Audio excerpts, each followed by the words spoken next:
नमस्कार। उपवास उपवास के पीछे बहुत बड़ा विज्ञान कार्य करता है, लेकिन कुछ लोग भूखा मरने को ही उपवास समझ लेते हैं। तो दोनों में क्या अंतर है, मैं ये अंतर स्पष्ट करता हूँ।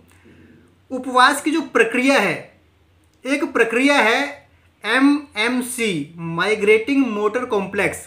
ये प्रक्रिया शरीर में तब आरंभ होती है जब भोजन करे हुए आपको 9 घंटे हो गए और इस 9 घंटे के बीच में आपने अन्न का एक दाना भी नहीं खाया, लेकिन पर्याप्त मात्रा में पानी शरीर में अवश्य होना चाहिए। तब ये प्रोसेस चालू होता है। हाउस कीपिंग प्रोसेस इसको बोलते हैं कि शरीर में सफाई का कार्य चालू होता है। ऐसी वेव चालू होती है जो आंतों के अंदर से सारे फॉरेन पार्टिकल्स को, सारे कचरे को वो साफ करती चली जाती है।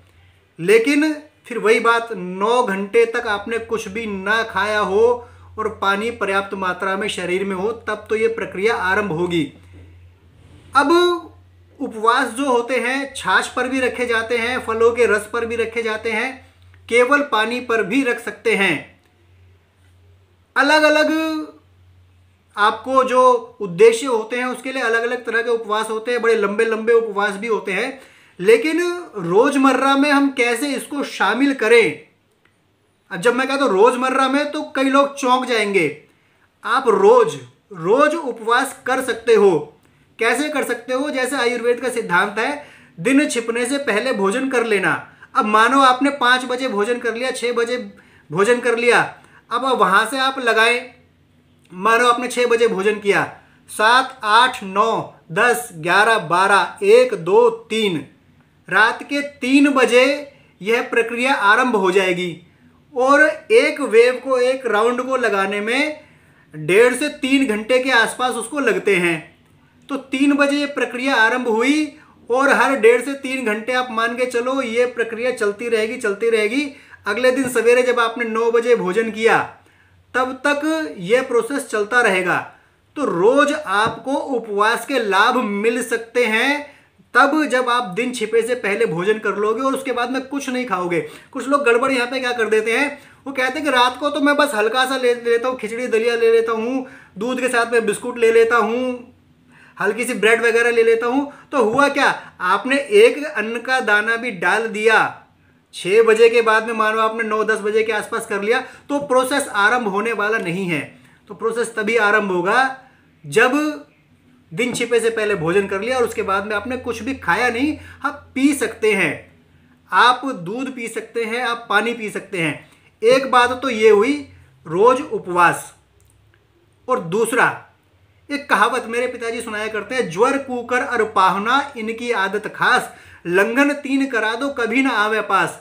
यानी कि बुखार, ज्वर यानी बुखार, कुकर यानी कुत्ता, पाहुना यानी कि मेहमान, इन तीनों को 3 दिन भूखा मार दो तो ये कभी आपके पास में आएंगे नहीं।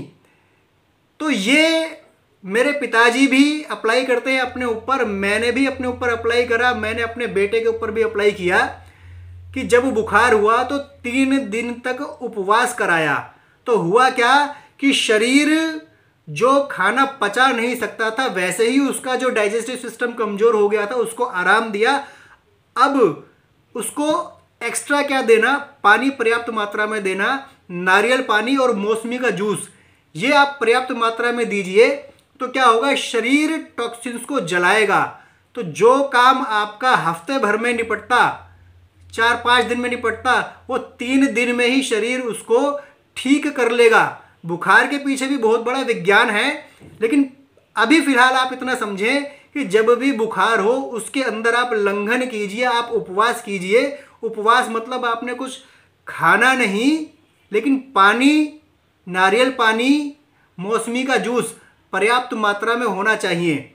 दूसरे दिन आप सलाद जोड़ सकते हैं और तीसरे दिन शाम को हल्का भोजन जोड़ सकते हैं। ऐसा करेंगे तो आप अपनी दिनचर्या में उपवास के लाभ को प्राप्त कर पाएंगे और आवश्यकता होने पर भी लाभ को प्राप्त कर पाएंगे। नमस्कार।